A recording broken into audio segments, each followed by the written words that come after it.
Welcome to an exciting journey into the heart of chemical thermodynamics. Today, we are unraveling the mystery of internal energy, a fundamental concept that governs how energy behaves in chemical systems. From the very basics to advanced competitive insights, we'll explore this topic across four levels: easy, medium, hard, and hardest. Get ready to understand what truly powers chemical reactions. Let's kick things off with the basics. What exactly is internal energy? Imagine it as the hidden energy within everything around us.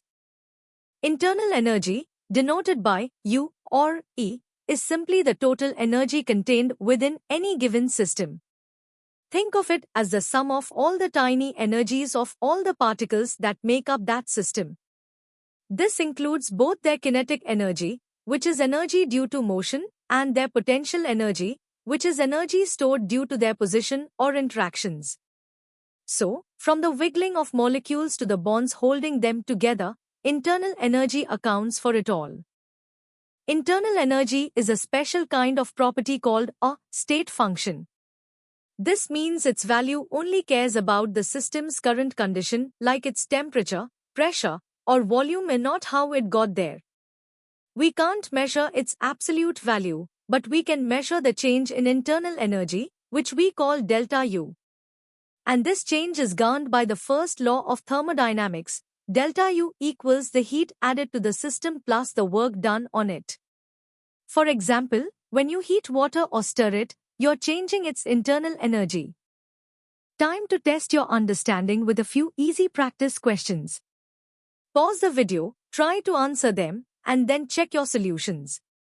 These questions will help solidify your grasp on the fundamental concepts of internal energy and the first law of thermodynamics.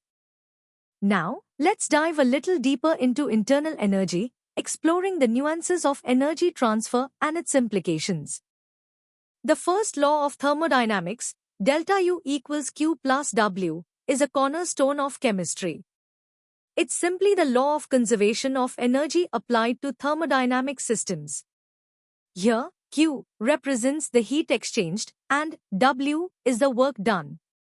It's crucial to understand the sign conventions. Heat absorbed by the system is positive, while heat released is negative. Similarly, work done on the system is positive, and work done by the system is negative. These conventions are vital for correctly applying the first law. One common type of work in chemistry is pressure-volume work, especially involving gases. When a gas expands, it does work on its surroundings, so W is negative. If it's compressed, the surroundings do work on the gas, making W positive. The formula W equals minus P external delta V helps us calculate this work. This understanding is key to analyzing how gases behave under different conditions. For an ideal gas, a simplified model, internal energy depends only on temperature. This is because ideal gases have no intermolecular forces, so there's no potential energy component from those interactions. This has significant implications. In an isothermal process, where temperature is constant, the internal energy change of an ideal gas is zero. In an adiabatic process, where no heat is exchanged, any change in internal energy is solely due to work. Alright, it's time for some medium-level practice. These questions will challenge you to apply the first law, sign conventions, and concepts of ideal gases in various scenarios. Work through them carefully to strengthen your problem-solving skills. Ready to tackle more complex aspects? Let's explore internal energy in different thermodynamic processes and its relationship with other key thermodynamic properties. Internal energy behaves differently depending on the process. In an isochoric process, where volume is constant, no PV work is done, so the change in internal energy simply equals the heat exchanged. In an isobaric process, at constant pressure, the change in internal energy involves both heat and work. For an isothermal process with an ideal gas, delta U is zero, meaning heat and work are equal and opposite. And in an adiabatic process, With no heat exchange, the change in internal energy is entirely due to work. Internal energy is closely related to enthalpy, another crucial thermodynamic property. Enthalpy, H, is defined as U plus PV. The change in enthalpy, delta H, can be expressed as delta U plus delta PV. For reactions involving gases at constant pressure and temperature, this simplifies to delta H equals delta U plus delta NGRT, where delta Ng is the change in the number of moles of gaseous species. This relationship is vital for connecting heat changes at constant volume to those at constant pressure. Heat capacities also play a critical role. Molar heat capacity at constant volume, CV, tells us how much heat is needed to raise the temperature of 1 mole by 1 degree at constant volume, directly relating to delta U. Similarly, Cp, at constant pressure, relates to delta H. For ideal gases, Cp minus Cv equals R, the gas constant, highlighting the extra work done during expansion at constant pressure. These capacities are essential for quantitative calculations involving temperature changes. Now, test your deeper understanding with these hard-level questions.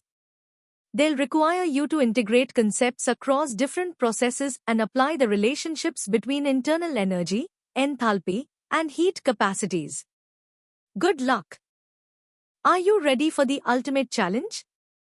Let's delve into the most intricate details of internal energy, bridging microscopic views with macroscopic phenomena and competitive insights. At its core, internal energy is the sum of all microscopic energies within a system, the kinetic energy of molecular motion, translational, rotational, and vibrational, and the potential energy from intermolecular forces, chemical bonds, and electronic configurations.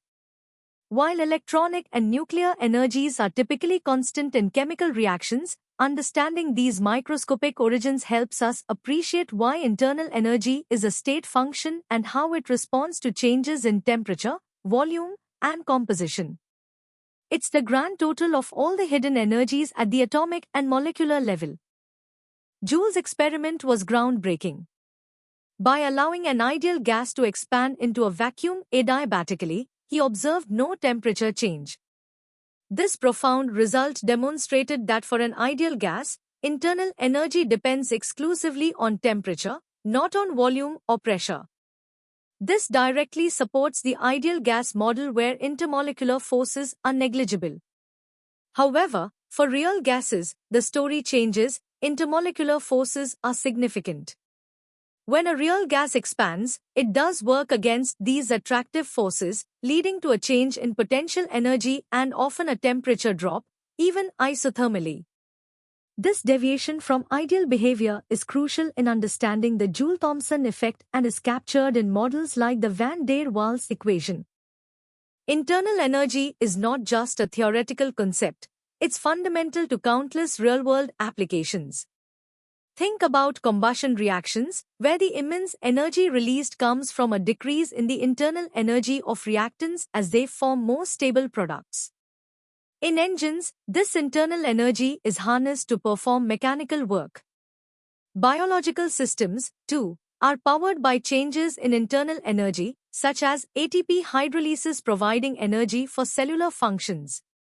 Even phase transitions, like boiling water, involve absorbing heat to increase the potential energy component of internal energy, overcoming intermolecular forces without changing temperature. Understanding these applications highlights the pervasive impact of internal energy in chemistry, physics, and engineering. The concept of internal energy forms the bedrock of thermodynamics. Its connection to enthalpy allows us to predict heat changes in chemical reactions, while its dependence on temperature and volume dictates the behavior of gases. Beyond simple systems, statistical mechanics offers a deeper, quantum mechanical interpretation, linking macroscopic internal energy to the probabilities of microscopic states. Ultimately, internal energy is not just a measure of a system's stored energy, but a critical parameter for understanding energy transformation, spontaneity, and equilibrium in all physical and chemical processes, from the smallest molecular interactions to large-scale industrial applications. Challenge yourself with these first 5 hardest level questions. They're designed to push your analytical skills and competitive readiness, requiring a comprehensive understanding of internal energy's theoretical underpinnings and practical implications. Take your time, think critically, and apply all the concepts we've discussed. Here are the remaining 5 hardest level questions.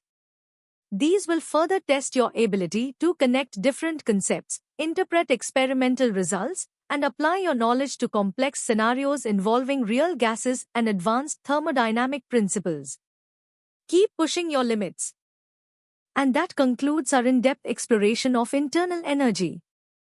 We hope this journey through easy, medium, hard, and hardest levels has significantly boosted your understanding. For more such comprehensive educational content, practice questions, and expert guidance, visit synapse.omaps.in. Don't forget to like this video, share it with your friends, and subscribe to our channel for continuous learning. Keep excelling in your G-Main preparation.